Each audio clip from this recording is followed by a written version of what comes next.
ஓம் சாந்தி. நேற்று எல்லாரும் தீவிர முயற்சிக்காக ஏதாவது முயற்சி செய்தீங்களா? தீவிர முயற்சி செய்யலைனாலும் தீவிர முயற்சிக்காக ஏதாவது முயற்சி செய்தீங்களா? எப்படி இருந்தது? என்ன செய்தீங்க? ஸ்னேக பார்வையில் பார்த்தீங்க. பாஸ்ட் விஷயங்கள் வந்தது, ஆனால் அந்த ஞாபகமும் வந்தது, இதை இன்னும் போகக்கூடாது பாஸ்ட்டுக்குன்னு சொல்லி. உயர்ந்த உயர்ந்த பார்வையில் பார்க்கணுன்றதுக்காக அவங்களுடைய விசேஷ தன்மையை பார்த்தீங்க. அதுவும் உள்ளடக்கும் சக்தியும் ப்ராக்டிஸ். அப்படின்னா என்ன அர்த்தம்? முயற்சி செய்ய முடியும் இல்லையா? ஆனால் ஏன் செய்யறதில்ல? கவனம்தான். இன்றைக்கு பாபா நம்ம தீவிர முயற்சி செய்யறதுக்கு ஸ்லோகன்ல அழகான ஒரு வார்த்தையை சொல்லிட்டார். சச்சே புருஷார்த்தி, உண்மையான முயற்சியாளர் இல்லையா? தீவிர முயற்சியாளர் ஆகணும்னா உண்மையான முயற்சியாளர் ஆகணும். அதுக்கு என்ன விளக்கம் கொடுத்தார்? புருஷார்த்தி, புருஷ் ரதி. புருஷனா ஆத்மா, ரதினா ரதிகன் இல்லையா? இன்றைக்கு ஃபுல் டே நம்ம இதை ப்ராக்டிஸ் பண்ணணும். அந்த வார்த்தை ஞாபகம் வரணும். புருஷார்த்தி அப்படின்னா நான் டிரைவர், நான் காருக்குள்ள இருக்கிறேன். அப்போ அந்த டிரைவருக்கு என்ன உணர்வு இருக்கு? நான் வேறு, கார் வேறு. அது போல ஒவ்வொரு முறையும் இன்னைக்கு ஒரு மணி நேரத்துக்கு ஒரு முறை நான் ஆத்மா டிரைவர், நான் வேறு, இந்த சரீரம் என்ற காரு வேறு. இது ஜஸ்ட் உணரணும். எங்கேயும் போக வேண்டாம், எதையும் செய்ய வேண்டாம். அப்பப்போ நம்ம என்ன செய்யணும்? நான் ஆத்மா, புருஷ், இது என்னுடைய ரதம், நான் ரதிகன். அதை ப்ராக்டிஸ் பண்ணணும், ஃபீல் பண்ணணும், உணரணும். நான் ரதிகன், சரீரத்தில் தான் நான் இருக்கிறேன். டிரைவர் காரை விட்டு இறங்கல, காருக்குள்ளே தான் இருக்கிறார். ஆனாலும் அவருக்கு என்ன உணர்வு இருக்கு? நான் வேறு, கார் வேறு இல்லையா? நான் எப்போ வேணுமோ நான் நிறுத்தலாம், எப்போ வேணுமோ இறங்கலாம், எப்போ வேணுமோ ஸ்டார்ட் பண்ணலாம். அந்த ஒரு ஃபீலிங் நமக்கு இருக்கு. கண்ட்ரோலர் நான் தான் இந்த உடலை நடத்திட்டு இருக்கிறேன், நடத்துபவன் நான் தான். ஆகையால அந்த ஒரு மனநிலையில அந்த ஸ்டேஜ்ல நம்ம இன்னைக்கு இருக்கிறதுக்கான ப்ராக்டிஸ் பண்ணணும். இது ஸ்லோகன் புருஷார்த்தி. அதுக்கப்புறம் வர்தான்ல பாபா என்ன சொன்னார்? நிஜ சம்ஸ்காரங்கள். பாபாவுடைய சம்ஸ்காரம் என்னவோ அதுவே நம்முடைய சம்ஸ்காரம் ஆகணும். நிறைய பேர் கேட்பாங்க, பாப்சமா நிலை அப்படின்னா என்ன? அப்போ ஒன்னொன்னு பாபா சொல்லும் போது இது நம்ம அப்படியே எடுத்துக்கணும். 3 சம்ஸ்காரங்கள் சொன்னார். கல்யாணக்காரி, பரோபகாரி, ரெஹம்தில் இல்ல வர்தாத்தா இல்லையா? இப்போ இதுல நம்ம அதுக்கு என்ன ஞாபகம் வச்சிருக்கணும்? அதுக்கு பாபா கீ கொடுக்குற பொம்மை, கீ இல்லையா? சம்ஸ்காரம் தான் கீ அப்படின்னு சொன்னார். இப்போ ஏதாவது ஒன்று எடுத்துக்கோங்க, 3 வேண்டாம். ஏதாவது ஒன்று எடுத்துக்கோங்க. அப்பப்போ காலையில ஒன்று, மாத்திரை சாப்பிடும் போது காலையில ஒன்று, மத்தியானம் ஒன்று, இரவு ஒன்றுன்னு சொல்ற மாதிரி காலையில நம்ம ஒரு பாயிண்ட் எடுத்துக்க. நிஜி சம்ஸ்காரம். இன்னைக்கு காலையில இருந்து மத்தியானம் வரைக்கும் என்னுடைய நிஜி சம்ஸ்காரம் என்னவாக இருக்கணும்? கல்யாணக்காரி, நன்மை செய்யக்கூடிய சம்ஸ்காரம். கீ கொடுத்துருங்க. அந்த கீ கொடுக்குற பொம்மை எங்க சின்ன வயசுல பார்த்துருப்போம் இல்லையா? சாவி கொடுக்குற பொம்மை. சாவி கொடுத்துட்டா அது பேண்ட் வாசிக்கிற பொம்மைன்னா அது பாட்டுக்கு இப்படியே வாசிச்சுட்டு இருக்கும், வேற எதுவும் செய்யாது இல்லையா? ட்ரெயினுக்கு கொடுத்துட்டோம் அப்படின்னா என்ன பண்ணும்? வேற எங்கேயும் போகாது, அங்கேயே சுத்திட்டு இருக்கு. அது போல நாம கூட இன்றைக்கு காலையில எந்த நிஜி சம்ஸ்காரத்தோடு உள்ளுணர்வோடு இருக்கணும்? நான் கல்யாணக்காரி, நான் நன்மை செய்யக்கூடியவன். பாபா நன்மை செய்பவர், நானும் நன்மை செய்பவன். மத்தியானத்துக்கு பரோபக்காரி. 3மே எடுத்துக்கிட்டா ஓகே தான், ஈஸி ஆகுறதுக்காக சொல்றேன். மத்தியானம் என்ன செய்யணும்? கீ வேற ஒரு கீ இல்லையா? பிறருக்கு உபகாரம் செய்பவன், பரோபக்காரி. அதுக்கப்புறம் இரவு இரக்க மனம் உடையவன். பாபா கருணை கடல், நான் இரக்க மனம் உடையவனாக இருக்கணும். அந்த கீ கொடுக்கணும். இப்படி நம்ம நினைச்சாதான் அது ஏதோ செய்த மாதிரி இருக்கும். கீ கொடுத்துட்டா அப்போ செகண்ட் சம்ஸ்காரம், அந்த சம்ஸ்காரம் தான் என்ன ஆகணும்? எமர்ஜ் ஆகணும். அதுதான் அப்போ சங்கல்பம் தான் கீ, வேற ஒன்றும் இல்லை. அந்த எண்ணம் தான் கீ. யாகம் எல்லாம் செய்யும் போது இல்லை ஏதாவது ஸ்பெஷல் பூஜை செய்யும் போது அந்த ஐயருங்க சொல்லுவாங்க, சங்கல்பம் பண்ணுங்க. அது ஏதோ ஒரு நல்ல காரியத்திற்காக தான் யாகம் பண்றாங்க, அது நல்லா நடக்கணும்னா இங்க சங்கல்பம் பண்ணுங்கன்னு அந்த சொல்லுவாங்க. அது போல நீங்களும் காலையில சங்கல்பம் பண்ணிடுங்க, நான் கல்யாணக்காரி.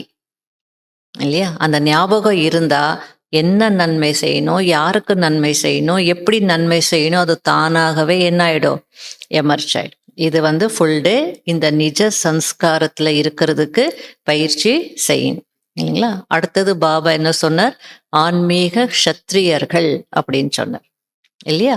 அப்போ ஆன்மீக க்ஷத்ரியர்கள் அப்படின்னா ஒரு பக்கம் பாபா என்ன சொல்லுவாங்க, பொதுவா நீங்க க்ஷத்ரியர்கள் ஆகக்கூடாது, அந்த க்ஷத்ரியர்கள் இல்லை, போர்க்களத்துல இருக்கிறதுனால பாபா க்ஷத்ரியர்கள் அப்படின்னு சொல்றார், அந்த கான்டெக்ட்ல சொல்றார். அதனால ஆன்மீக க்ஷத்ரியர்கள் அப்படின்னா போர் வீரர்கள் அப்படின்னா நான் எப்படி இருக்கணும், அலர்ட்டா இருக்கணும், விழிப்புணர்வுல இருக்கணும், தயாரா இருக்கணும், எவர் ரெடியா இருக்கணும். அந்த மூணையும் நம்ம அப்பப்போ திங்க் பண்ணணும், யோசிச்சு பார்க்கணும். அப்போ என்னென்ன தடைகள் இன்னைக்கு வந்தாலும் நான் அலர்ட்டாக இருந்து அதை கடந்து போனேனா அப்படின்ற ஒரு அந்த முயற்சி, அந்த பழக்கம் நீங்க செக் பண்ணணும். கடைசியில நான் ஆன்மீக போர் வீரனாக நான் இருந்தேனா, அப்போ நான் ஒவ்வொரு விஷயத்து சூழ்நிலை மாறும் போது நான் கடந்து போனேனா, இல்லை நான் ஜெயிச்சேனா, அதுக்கு அடிமையாயிட்டேனா அப்படின்றதெல்லாம் நம்ம செக் பண்ணணும். அதுதான் ஆன்மீக போர் வீரன் அல்லது ஆன்மீக க்ஷத்ரியன்.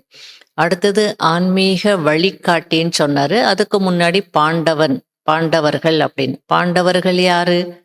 எப்பவுமே பரமாத்மா கூட இருக்கக்கூடியவங்க. அப்போ நான் அந்த நினைக்கும் போது நான் பாண்டவன் அப்படின்னு நினைக்கும் போதே நான் பகவான் கூட இருக்கக்கூடியவன், வழிகாட்டக்கூடியவன் அப்படின்ற அந்த 2 தாட்ஸும் நமக்கு எமர்ஜ் ஆகணும். வேற எந்த முயற்சி செய்யலைனாலும் அந்த தாட்ஸ் எமர்ஜ் ஆனாலே நம்ம பாபாவுடைய ஃப்ளோல நம்ம இருக்கிறோம்.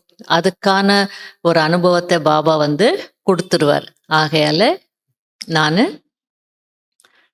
பாண்டவன் இல்லையா? பாண்டவர்கள் வழியும் காட்டணும், பரமாத்மா கூடவும் நான் இருக்கணும். அதை அனுபவம் பண்ணணும். நான் பரமாத்மா கூட இருக்கக்கூடிய பாண்டவன் அப்படின்றது அனுபவம் செய்யணும். ஃபுல்லா பொறுப்பு யாரை கொடுத்துடணும்? பாண்டவர்கள் என்ன பண்ணாங்க, மொத்த பொறுப்பும் பகவானுக்கு ஒப்படைச்சிட்டார். அது போல நம்ம இன்னைக்கு எது வந்தாலும் என்ன செய்யணும், பாபாவுக்கு எல்லாத்தையும் ஒப்படைச்சிட்டே இருக்கணும், பிறருக்கு வழி காட்டிட்டே இருக்கணும். அதுக்கடுத்தது பாபா என்ன சொன்னார், ஹீரோ ஆக்டர் பத்தி சொன்னார். அதுக்கு முன்னாடி ஆக்டர் பத்தி சொன்னார். இது நம்ம எல்லாருமே யாரா இருக்கிறோம், எல்லையற்ற நாடக மேடையில நடிக்கக்கூடிய நடிகர்களாக இருக்கிறோம். எல்லையற்ற மேடையில நடிக்கக்கூடிய நடிகர்கள் அப்படி நினைச்சோடனே என்ன தோணுது, கேமரா நம்ம முன்னாடி இருக்கு, எந்த நேரமும் கேமரா இப்போ இந்த சாதாரண மேடையில கேமரா முன்னாடி வரணும்னாலே நம்ம என்ன பண்ணுவோம், ஒழுங்க தலை வர்றோம், ட்ரெஸ் கரெக்டா இருக்கான்னு பார்ப்போம், பேச்சு எல்லாத்துலயும் கவனம் இருக்கும் இல்லையா? அது போல இன்றைக்கு நான் எல்லையற்ற நாடக மேடையில நடித்து கொண்டிருக்கக்கூடிய நடிகன். கேமரா முன்னாடி நான் இருக்கிறேன், உலகமே என்னை பார்த்துட்டு இருக்கு. ஆகையில நான் கவனமாக நடிக்கணும் இல்லையா? அதுக்கடுத்தது ஹீரோ ஆக்டர் அப்படின்னு சொன்னார் இல்லையா? அதை ஹீரோ ஆக்டர்ன்னு சொல்லிட்டு விடலை. இல்லை, இந்த உலகத்துல நல்லா நடிக்கிறாங்கன்னா அந்த ஹீரோஸ்க்கு எவ்வளோ சம்பளம் வருது? ரஜினிகாந்துக்கெல்லாம் எத்தனை கோடி வருது?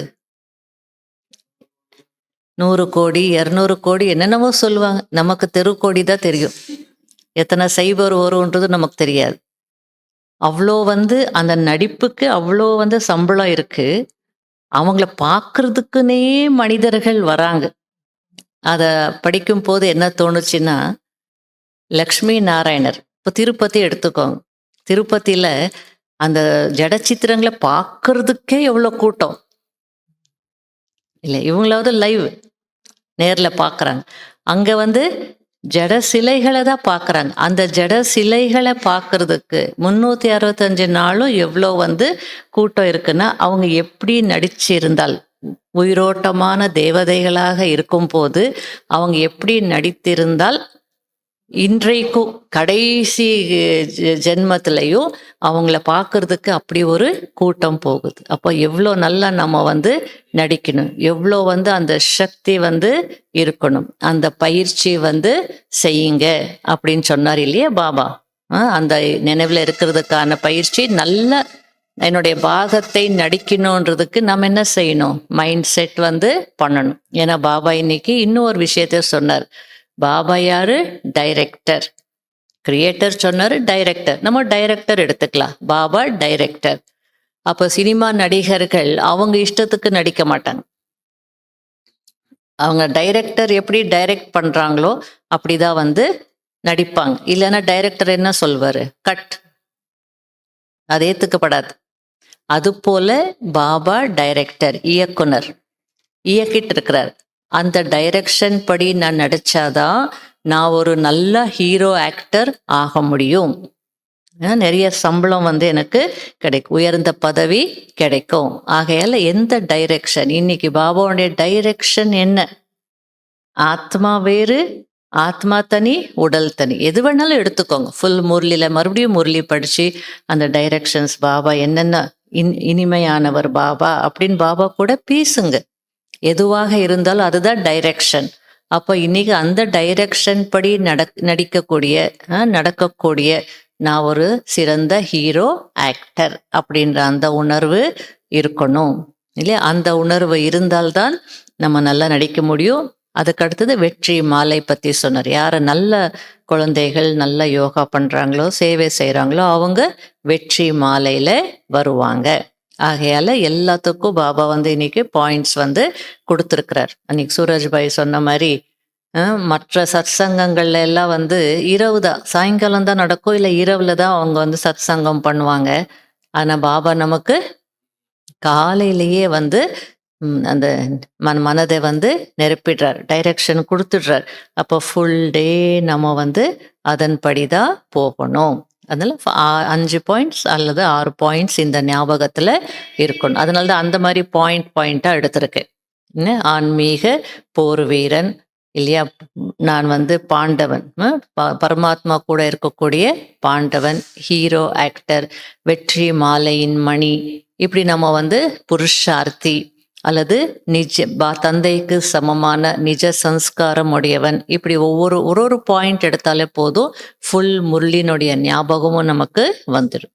அதை தாண்டி தீவிர முயற்சிக்கு இன்னைக்கு நம்ம என்ன செய்யணும்னா, நம்ம எல்லாருமே வந்து வாழ்க்கை என்ற பயணத்துல பயணிச்சுட்டு இருக்கிறோம். பொதுவா பயணிகள் என்ன செய்வாங்க அப்படின்னா, இப்போ எல்லாம் ஜிபிஎஸ் போட்டுதான் வந்து அவங்க வந்து போவாங்க. அது போல நம்ம வெளியில ஜிபிஎஸ் இல்லை, நமக்கு இன்டர்னல் ஜிபிஎஸ் இருக்கு, நமக்குள்ளேயே ஜிபிஎஸ் இருக்கு. அப்போ நம்ம போற பாதை ரைட்டா, நம்முடைய பயணம் கரெக்டா இருக்கா அப்படின்றதுக்கு அடிக்கடி நீங்க வந்து செக் பண்ணலாம். அந்த ஜிபிஎஸ் உங்களுக்குள்ள இருக்கு. அதுதான் உணர்வுகள். இன்னைக்கு ஃபுல் டே உங்களுடைய உணர்வுகள் எப்படி இருந்தது அப்படின்னு பார்த்துக்கோங்க. ஃபுல் டேனா அப்பப்போ பார்த்துக்கிட்டே இருக்கணும். இல்லைன்னா பாதை மாதிரி போயிட்டே இருந்தீங்கன்னா ரிட்டர்ன் வரணும். டைமு வேஸ்ட்டு, எனர்ஜி வேஸ்ட்டு எல்லாம். அப்போ தீவிர முயற்சி செய்ய முடியாது. உணர்வுகளுக்கு முக்கியத்துவம் வந்து கொடுக்கணும். எந்த மாதிரி உணர்வுகள் இருக்குன்னு பார்த்துக்கோங்க. உதாரணத்திற்கு நம்ம குஷினுடைய உணர்வு இருந்தது, மகிழ்ச்சியா இருக்கிறோம் அப்படின்னா என்ன அர்த்தம்? நம்ம வந்து கனெக்டடா இருக்கிறோம்னு அர்த்தம். பாபா முரளிக்கு கனெக்டா இருக்கிறோம், இல்ல பாபாவுக்கு கனெக்டா இருக்கிறோம், இல்ல பாபாவுடைய அந்த நிஜ குணங்களுக்கு கனெக்டா இருக்கிறோம், இல்ல என்னுடைய ஆத்மாவுடைய குணங்களுக்கு கனெக்டா இருக்கிறோம். ஏதோ ஒரு கனெக்ஷன்ல நல்லா நம்ம வந்து இருக்கிறோம். அதனால உணர்வுகள் நல்லா இருக்கு. இல்ல நம்ம வந்து சேடா ஃபீல் பண்றோம், சோகத்தை ஃபீல் பண்றோம், துக்கத்தை ஃபீல் பண்றோம் இல்லையா? அல்லது கோபம், ஆவேசம் வருதுன்னா எங்கேயோ ஒரு இடத்துல என்ன இருக்கு, கனெக்ஷன் வந்து கட் ஆயிருக்கு. என்னுடைய ஆத்மஸ்வரூபத்தினோடு கனெக்ஷன் இல்லை, இல்லை பாபாவோட கனெக்ஷன் இல்லை, இல்லை பாபாவுடைய ஸ்ரீமத்தோடு கனெக்ஷன் இல்லை, எங்கேயோ கனெக்ஷன் கட் ஆகிறதுனால தான் இந்த மாதிரியான எமோஷன்ஸ் வந்து உள்ள வர்றதுக்கு வாய்ப்பு இருக்கு. நான் வழி மாறி போகிறதுக்கும் வாய்ப்பு இருக்கு. ஆகையால எமோஷன்ஸ் தான் நம்முடைய இன்டர்னல் காம்பஸ் அல்லது ஜிபிஎஸ். ஆகையால இதை நம்ம என்ன பண்ணணும், செக் பண்ணிக்கிட்டே இருக்கணும். சரியான பாதையில நான் போறேனா அப்படின்னு பார்த்துக்கிட்டே இருக்கணும். அப்போதான் நமக்கு வெற்றி. அப்போதான் வெற்றி மாலையில நம்ம வர முடியும். நம்ம மூலமா எந்த ஒரு கெட்ட கர்மாவும் நடக்காது. அதனால இத்தனை விஷயங்கள் இன்றைக்கு தீவிர முயற்சிக்கு நம்ம என்ன செய்யணும், பிராக்டிஸ் வந்து பிராக்டிஸ் பத்தி சொன்னார் பாபா. பழக்கம் ஆயிடணும். அதிகாலையில எழுந்து நினைவு செய்வதற்கான பழக்கம் வரணும். அடிக்கடி ஸ்கூல்ஸ்ல காலேஜஸ்ல எல்லாம் கிளாஸ் பண்ணும்போது சொல்வேன், உங்களுக்கு எந்த இன்னைக்கு பாபா ஆக்டர் பத்தி சொல்றதுனால சொல்றேன். அப்போ வந்து உங்களுக்கு எந்த ஆக்டர் பிடிக்கும் அப்படின்னா ஏதாவது ஆக்டர் பேர் சொல்லுவாங்க இல்லை. இப்போ எல்லாம் பெரும்பாலும் என்ன சொல்லுவாங்க, விஜய் தான் பிடிக்கும், அஜித் தான் பிடிக்கும்னு சொல்லுவாங்க. அப்போ வந்து ஓகே, ஏன் பிடிக்கும் அப்படின்னு கேட்டா அவர் நல்லா டான்ஸ் ஆடுவார் அப்படின்னு சொல்லுவாங்க. ஓகே, பிடிக்குது ஏன்னா அவங்க நல்லா டான்ஸ் ஆடுவாங்க. ஆனால் அதுக்கு எவ்வளோ நேரம் அவர் ப்ராக்டிஸ் பண்ணுறாரு இது யாருக்குமே தெரியாது. அவர் ஒரு இன்டர்வியூவில் சொல்கிறார், நான் ரொம்ப பாட்டு ஹிட் ஆயிருக்கு, அது சூப்பர் ஹிட் ஆயிருக்கு. அப்போ எல்லாம் அது இன்டர்வியூ எடுப்பாங்க இல்லையா. ஒரு இன்டர்வியூவில் அவர் சொல்கிறார், நான் 12 மணி நேரம் அந்த டான்ஸ்க்காக ப்ராக்டிஸ் பண்ணேன். அவ்வளோ நாள் ப்ராக்டிஸ், எத்தனையோ நாள் வந்து 10 மணி நேரம் 12 மணி நேரம் அதுக்காக அவர் கொடுத்தாரு டைம். அதனால்தான் அந்த பாட்டு ஹிட் ஆச்சு, சம்பளம் அதிகமாக கிடைக்கிது. அது போல் இன்னைக்கு நமக்கும் நாம கூட ஹீரோ ஆக்டர்ஸ் அப்படின்னா நம்ம செய்கிற ஒவ்வொரு கர்மாவும் ஹிட் ஆகணும் அப்படின்னா, சம்பளம் அதிகமாக கிடைக்கணும்னா நாம கூட என்ன செய்யணும், ப்ராக்டிஸ் ப்ராக்டிஸ் ப்ராக்டிஸ். அது அமிர்த வேளாவாக இருக்கட்டும், டிராஃபிக் கண்ட்ரோல் ஆகட்டும், இல்லை எமோஷன்ஸை கவனிக்கிறதாகட்டும், சேவை ஆகட்டும், எல்லாத்துலேயும் என்ன வேணும், பாபா அபியாஸ் இல்லை, பயிற்சி பயிற்சி பயிற்சி. அதை தாண்டி வேற எதுவுமே இல்லை. அதனால இன்னைக்கு இல்லை, இத்தனை பயிற்சிகள் செய்து கடைசியில் எப்படி இருக்குன்றது பாருங்க. அந்த ஃபுல் டே பண்ணும்போது நைட்டில் பாபாவுக்கு நம்ம சொல்லிட்டு தூங்கும் போது எந்த மாதிரி இருந்தது, அனுபவம் எப்படி இருந்தது நீங்களே வந்து புரிஞ்சுப்பீங்க. ஆகையால அந்த மாதிரி ஒரு பிராக்டிஸ் வந்து பண்ணுங்க. ஓம் சாந்தி. ஓம் சாந்தி.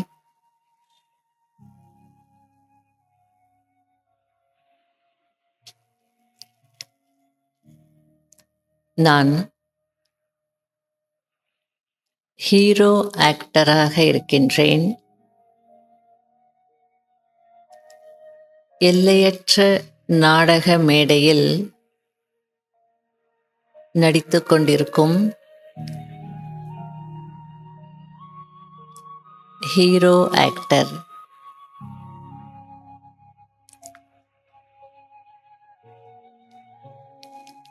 சிவ் பாபா டைரக்டராக இருக்கிறார்.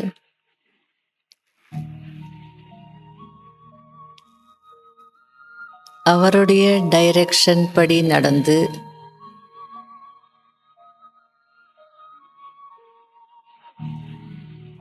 சிறந்த நடிகருக்கான விருது வாங்கக்கூடிய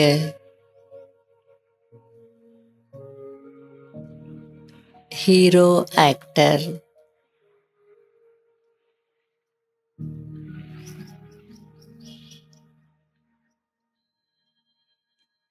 வெற்றி மாலையில் வரக்கூடிய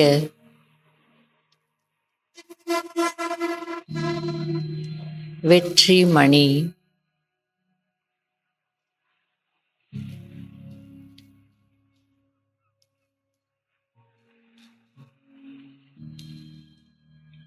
நான் ஆன்மீக போர்வீரன்.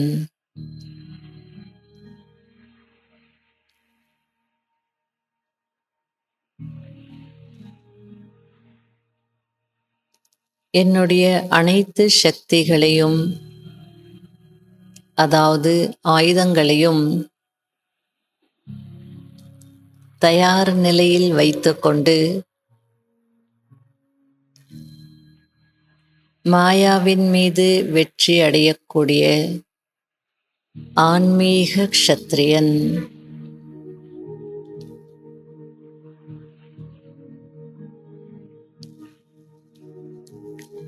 எனக்கு அபூர்வமான ஞானம் கிடைத்திருக்கிறது.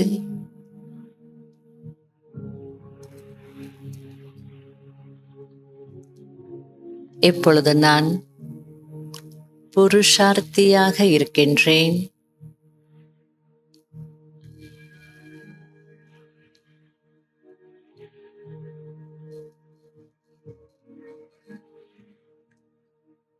நான் வேறு, கர்மேந்திரியங்கள் வேறு என்ற நிலையை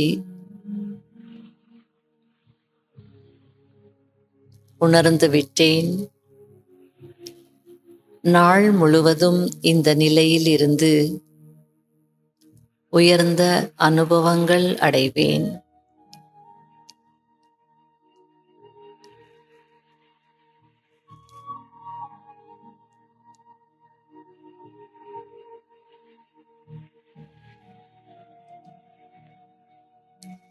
பாபாவின் சம்ஸ்காரங்கள் என்னவோ அதுதான் என்னுடைய உண்மையான சம்ஸ்காரம்.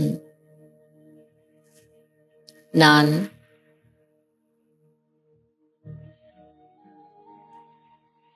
சாவி கொடுக்கும் பொம்மையாக இருப்பேன்.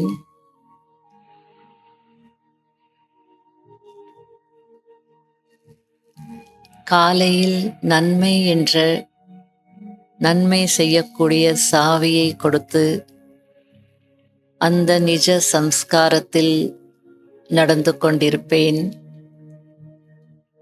மதியம் பிறருக்கு உபகாரம் செய்யக்கூடிய சம்ஸ்காரத்தின் சாவியை கொடுத்து பரோபகாரம் செய்து கொண்டிருப்பேன். இரவு இரக்க மனமுடையவனாகி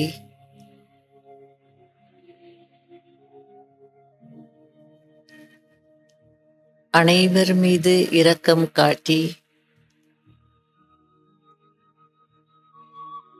அந்த சம்ஸ்காரத்தில் இருந்து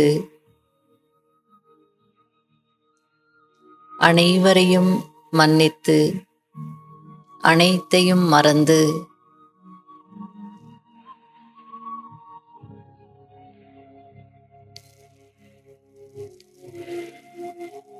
யோக நித்ரையில் தூங்குவேன்.